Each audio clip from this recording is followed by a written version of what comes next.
tumigil. Nakakasura lang. O kapatid na Patrick, sige po. Huwag ka po magpakita ng mukha kapatid. Tanggalin mo yung camera mo. Ang alam ko kasi ikaw ay Wait lang. closet ka. Wait lang po Camera mo muna. Ipaikot mo or what? Yes. Yan po, okay na po? Oo, sige, ganyan ka lang. Basta huwag mong iharap sa mukha mo. Ayan, sige. O, sige, ano pong may share nyo? Hello po, Sis Nikki. Bali, ako po ay isang closet, at meron kasi akong kapatid na active member sa MCGI. Bali, share ko lang po sa inyo, Sis Nikki, na ako po ay active member ng MCGI for 12 or 13 years, Bali, ang na-observe kapatid, ilan taong kang kaanib? 2012 eh. Ang tagal mo na rin, going ka, 12 years ang tingin ko. Opo, at 13. Oo, mga 13. Oo, 2010 ako eh. O, then, sige, may katungkulan ka sa iglesia? Nung una po, isa, LKD po ako. Tapos, itong huli, bago ako mag-closet, naging 3, bali, GS po ako at saka, presidente ng kabataan sa lokal namin. Ano GS, group servant? Yes po, opo. Tapos, ang dami mo katungkulan. O, sige, diretso. Bali, tawag dito, sa lokal kasi, tawag dito, marami kasing nagbago sa lokal namin eh. Bali, sobrang higpit dahil yung kakapalit lang na enkargado namin, nung una ko kasi siya nakita, parang sabi ko parang, parang hindi maganda yung nadidiwang ko sa kanya. Yun nga, napatunayan ko nga, actually nga, nakahold ako sa pagiging chief sa presidente ng kabataan dahil lang dahilan niya, pag may regular meeting, hindi ako umati ng meeting. Ang sabi ko doon, nagpaalam ako sa kanya na di ako makakapunta dahil bumibiyaya ako. Kasi regular meeting nila at saka biyahe ko, conflict. So yun. Ang tanong ko naman, brother, pagka ba nagmi-meeting sila, halimbawa, ano pinag-uusapan? Tanong ko lang, hindi ba tungkol about sa mga ano-ano? Halimbawa, As usual. Baka naiwas ka lang sa meeting nila eh. Anong dahilan talaga? Bakit hindi ka na-attend ng meeting? Hindi ako nakaka-attend ng meeting dahil ang paalam ko sa kanya, nasa biyaya ako. Bumibiyahe ko kasi ako, sisi. Rider po kasi ako. Yun lang naman ang ko. Sabi ko, loobin, kung makahabol po ako, habol po ako. Kung saan ako napapadpad, kung halimbawa nasa sobrang layo ko, hindi talaga ako makakapunta ng meeting, sobrang layo ko eh. Oo. Pero brother, ang tanong ko, Brad, bakit ano nagtulak sa'yo mag-closet? Tawag dito, yung nung una kong nakita si Brad Badong, sabi ko, teka, panoorin ko muna. Siguro, ilang araw, sa kakapanood ko sa kanya, mostly naman totoong nangyari. Kasi tawag dito, diyan nga sa lokal nga namin, lahat ng mga manggagawa dito, pati yung enkargado namin sa lokal, napakahigpit. Minsan pa nga wala sa lugar. Halimbawa, Brad, anong higpit halimbawa? Halimbawa, sa pagkakatipon, hindi pwedeng walang dapat na mag-standby sa LKD corner, sa local secretary table, sa MPRO, sa security nga, hindi nga Dahil ang sinasangkalan nilang na talata, unang Korinto 14:40, which is okay para sa kaayusan yun. Ang problema, sabi nga nakasabihan ng mga Amerikano in every rule, there's an exemption. Paano kung halimbawa, emergency, may kapatid na nahimatay, tapos wala naka-standby na LKD corner sa lokal. Lahat ng LKD na stop na sa pagkakatipon, nakikinig. Baka sabihin ng stop ikaw, tumawag na lang kayo ng iba kasi nakikinig ako wala naka-standard na LKD stop dun sa LKD corner. Paano makakapag-responde yun? Yun yung una. Pangalawa, sa LKD sa local secretary namin, sa local namin, bawal umistambay. Bakit ano? Bawal daw umistambay sa local secretary, sa local namin. Oo. Bakit may dalawang secretary pala na nandun, may ginagawa habang pasalamat. Kung talagang bawal umistambay, dapat walang secretary kahit isa naka-standby doon. Dapat nasa gitna ng ng pagkakatipon. Parang namimili, parang ganon. Hindi ko alam kung namimili o nagpapakunwaring sumunod, pasaway din pala. Hindi ko alam So, yun. Alam mo, Brad, sa bagay kasi sa lokal nyo, hindi ko namang takbuhan Yung sinasabi sa white din pala, marami naman sa lokal na ganon. Kumbaga kasi, brother, walang naglilinis. Hindi na naglilinis kasi, sa iglesia kasi, Brad, wala na talaga naglilinis. Kasi yung puno, Yun nga po yes, kasi tapalasan. Ngayon, yung mga kay NP na mga sunod-sunuran dahil sa pera, sa sustento, hindi rin yan mga yan makapagsaway. Ganon din ang worker at saka DS kasi nga mga panatiko na. Gapang-gapang na yan hanggang miyembro pababa. Ngayon, brother, ang nangyari, naramdaman niya ng miyembro, yung mga anomalya na yan, yung mga katampalasanan na yan. Ngayon, ikaw, ang ibang member, ang nangyari, brother, ganito. Nung narinig nila si Brad Badong, lumapat sa kalooban nila, ina-expose si Badong. Diba? Yes po. Yun ang naging kumbaga yung diwa ng mga kapatid, na maraming mga kapatid duda, nung nag-expose si Badong, ay oo, ganun nga, ay oo, kaya pala ganun. Kumbaga kasi nga, brother, gato yan Kaya nga hindi maglapat yung ni Brad Daniel sa miyembro. Kasi itong si Brad Daniel, si Daniel Rason kasi, ang dating maruming gamit yan ang dating. Kumbaga, Brad, di ba nakalagay nga sa Biblia, hindi marapat gamitin ng may-ari. Alam mo yon? Opo. Yun ang nangyari. Tapos wala siyang paglilinis sa iglesia, di ba? Sa iglesia, sinusustimuli ko. Dahil sa mga bagay, sa mga ang pamumuhay hindi maganda, di ba? May mga ganun. Ngayon kasi, wala nang ganun, wala nang naglilinis. Kaya yan, kumbaga, ang mga membro, lalo ng mga nag-o-observe, kumbaga, nag-stop na yun. Oo, nag-stop na, kaya maraming kaya maraming talagang wala, hindi nga tatak ng puno, Brad Ang tanong ko naman sa Opo, tama po yun. At saka, meron pa, ito pa. Hindi lang ito sa lokal, pati sa buong NCGI.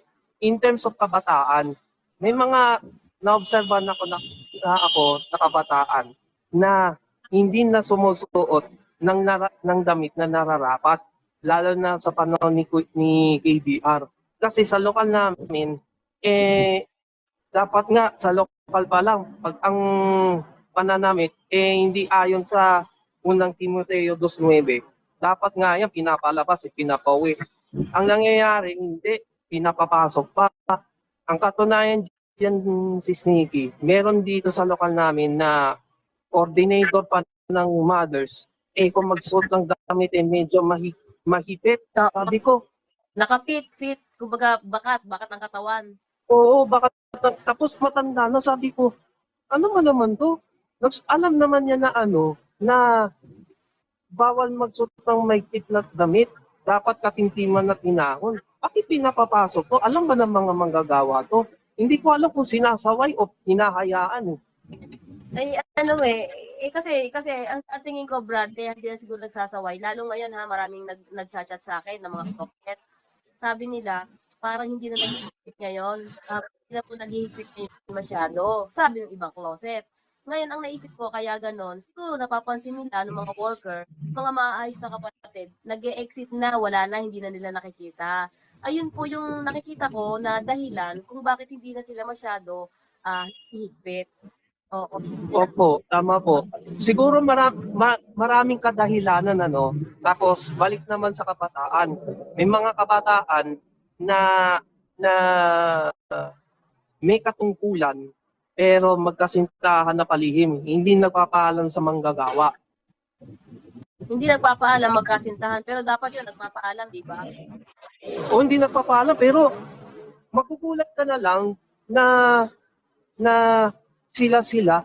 Kaya nung naging presidente ako ng kabataan dyan, sabi ng isang kapatid na dating presidente ng kabataan dyan, napakahirap ang tungkulin bilang presidente ng kabataan kasi napakaselan. Napatunayan ko nga. Ang katunayan nga dyan ayaw nga ako, sabi hindi ko alam kung bakit o ano. Pero inahayaan ko na lang. So, yun nga, may mga kabataan, may tungkulin man o wala, magkasintahan na palihim, hindi nagpapaalam sa manggagawa. Pangalawa, may mga kabataan na alam na hindi nakikinig pero hindi nila ginaganap, hindi nila kumbaga sumusunod lang pero hindi ginagawa. Kumbaga lang, salita lang pero sa gawa wala. Pangatlo, may mga kabataan na may kasintahan sa labas na naging 2, 3, 4, hindi alam ng manggagawa o hindi alam ng zone servant, district servant. Tapos pangapat, may mga kabataan na na tawag dito na manggagawa na suspende dahil kabataan na lalaki ang manggagawa dahil sa babae. Nasususpinde yung manggagawa dahil sa babae. Opo, kabataan na lalaki na manggagawa. May mga kabataan na lalaki na manggagawa na nasususpinde dahil sa babae.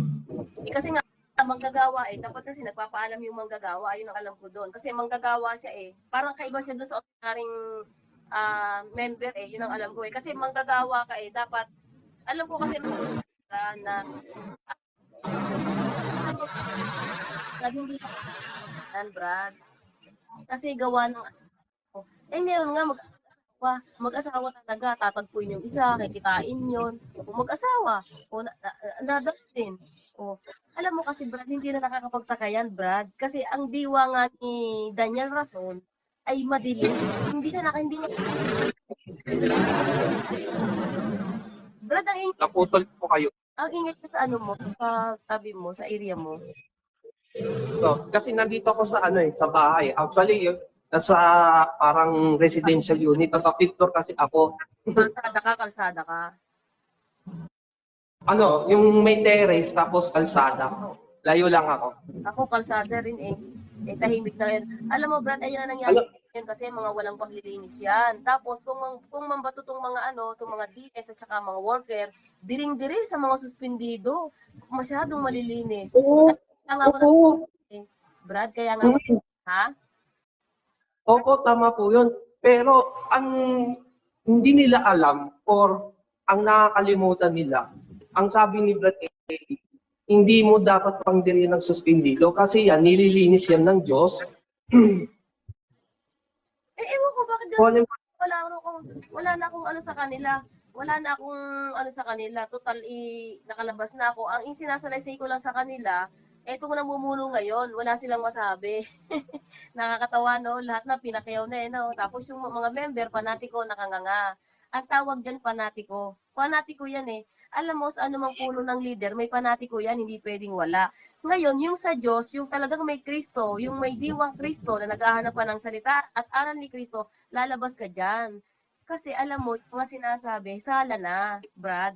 Ayun yun Yung diwa mo, hindi na magkalakip. Kumbaga yung diwa, tapos sasabihin ng mga saka mga wag daw makinig. Wag daw makinig sa amin kasi kami daw ay laban ng katotohanan. Hoy, hello DS worker, untog mo kaya ang ulo mo sa pader. Kami yung kami yung nagsasabi ng totoo sa buong mundo. Sasabihin ko, hindi totoo yung sinasabi mo. Oo, kasi ang solusyon nyo na lang, mam-block na lang kayo. Yun ang solusyon nila mam-block na lang diba? Kaya wala. Opo, tapos tawag dito si Sneaky.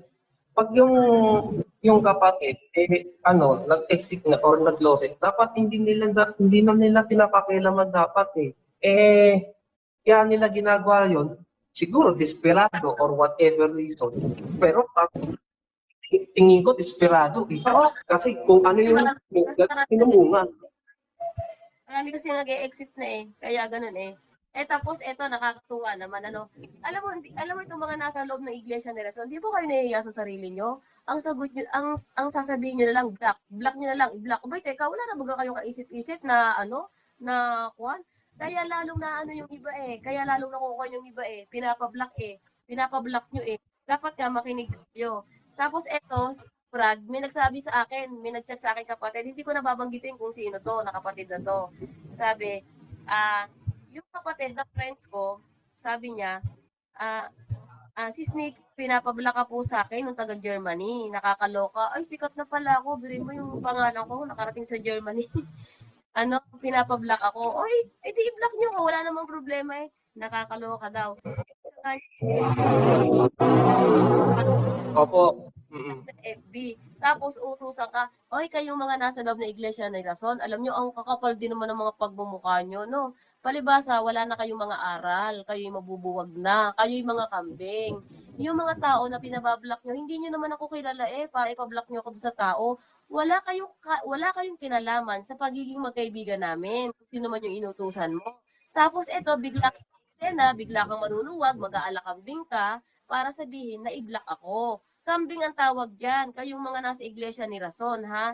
Umayos na lamang kayo. Mula puno mo, nagpapablock, hanggang kay NP, hanggang DS worker, kayo isang diwa kayo eh. Ang sasabihin nyo sa amin, nag-ibang diwa, ay talagang ibang diwa namin, kay Daniel Rason sa puno mo. Iba talaga. Iba talaga. Unang-una, walang katapusang patarget. Pangalawa, gigipit siya ng kapatid. Pangatlo, ano ginawa niya sa pag-aari ng iglesia? Wala siyang magandang Pang-apat, mabaho ang paa niya. Alam mo, yung mabaho ang paa, may kahulugan niya sa paglakad, hindi talaga maganda ang paglakad niya. Bakit hindi yan ang i-block nasa harapan na puno niyo na parang sinasapian kada Sabado? Bakit hindi yan ang i-block? Hindi naman ako kilala eh. Okay lang baga kayo? Nasa wisyo pa ba kayo, mga kambing? Sa bagay, kambing kayo. At saka kayo ibobobohin talaga kayo. Kasi kung kayo magbabait pa at nasa wisyo, hindi lalabas ang tupa. Hindi lalabas ang bayan ng Diyos. Ang bayan ng Diyos ang nagpapalabas. Ang Diyos na ang nagpapalabas sa kanyang bayan. Hindi kayo pwedeng bigyan ng bait kasi walang ganon. May tupang marami dyan. Tapos nagpapalabas pa ng tupa sa labas. Walang ganong pangyayari. Maglabasan, labasan na yan. Kayong kambing, stay put na lang kayo dyan. Kayong mga panatiko, mag-stay put na lang kayo dyan. Maganda yun. Standby, kumbaga. Yan, kasi ang panatiko na andyan yan eh. Kahit pa yan si Daniel Rason, kahit anong gawin yan, may panatiko yan. Tamo, gumawa na nga ng estatwa na andun pa rin. Ganun lang yun. Yung mga Buti, alam mo alam niyo po si Sneaky, buti na lang hindi ako pumunta ng pesta ng Diyos sa Apalit.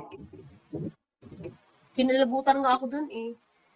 Ako nga po nagulat eh. Teka muna, di ba ang nakalagay sa Biblia, Deuteronomio 5:7 hanggang 8, huwag kang gagawa ng anumang larawan. Di ba po ba si Sneaky? Ay, wala na sa wisyo. Huwag na natin pag-usapan yung kanyang pagkakamali sa buhay. Wala na kwenta siya wala na sa wisyo. Siya antikristo na. Hindi na dapat pag-usapan yan. Kaya nga lumabas yung marami. Kung pag-uusapan natin yung kanyang kamalian niya, naku, walang mangyayari. Labasan na ngayon. Hindi na kailangan magkamalay siya. Bahala siya sa buhay niya. Tsaka isa pa si Sneaky, ang sa pangdahilan kung bakit ako nag-lawsuit kasi one time kasi kinausap ako ng manggagawa. Ang sabi sa akin, meron daw nagsumbong sa engkantado namin na nag-viewing daw ako. Tinanong ko yung manggagawa, saan ako nag-viewing? Hindi mabanggit kung saan ako nag-viewing. Tapos, dumadalo daw ako, nagse-cellphone ako. Sabi ko, nagse-cellphone ako? Hindi naman nagse-cellphone habang dumadalo eh. Pag dumadalo nga ako, pag si KDR ang nagsasalita kulang na lang, umuwi na ako sa bahay. Oo, totoo yun. Alam mo, Brad, ako may kukwento tungkol dyan. Alam mo, buhay Brad Eli. Totoo yun, buhay pa si Brad Eli. Pag ako'y nasa Apalit, nagsasalita yan, hindi ko talaga maintindihan ng sinasabi niyan. Ang sinasabi ni DSR, hindi lumalapat sa kaluluwa, hindi siya, awang siya, awang. Alam mo, Brad, kung bakit awang? Ito sinasabi ko sa buong mundo. pag yan ay nagsasalita, kaya awang. Kasi yung ginagawa niya, katapala sa may ginagawa na siya sa sarili niya. May ginagawa na siya hindi maganda. Kaya pag bumuka yung bibig niya, hindi ka ng bibig niyang mabuti, maganda ang sinasabi, pero hindi yun ang gawa niya. Kaya umaawang. Kaya hindi lumalapat sa miyembro doon sa nakikinig sa kanya. Wala pati siyang unang sa Biblia. Ang bobo niya sa Biblia, Brad. Ang bobo niya. Alam mo, matalino pa yung mga worker na yan. Mga worker at saka at saka mga KNP, matatalino pa yan pagdating sa Biblia. Ngayon nga lang yan nagbobobo kasi gawa niya. Nadadala ng mga suhol niya dahil takot sa kanya. Ganon. Pero kung usapang Biblia, ay wala yung si Daniel Rason. Ako nagsasabi siya, wala nga ako nagpapalata diyan eh.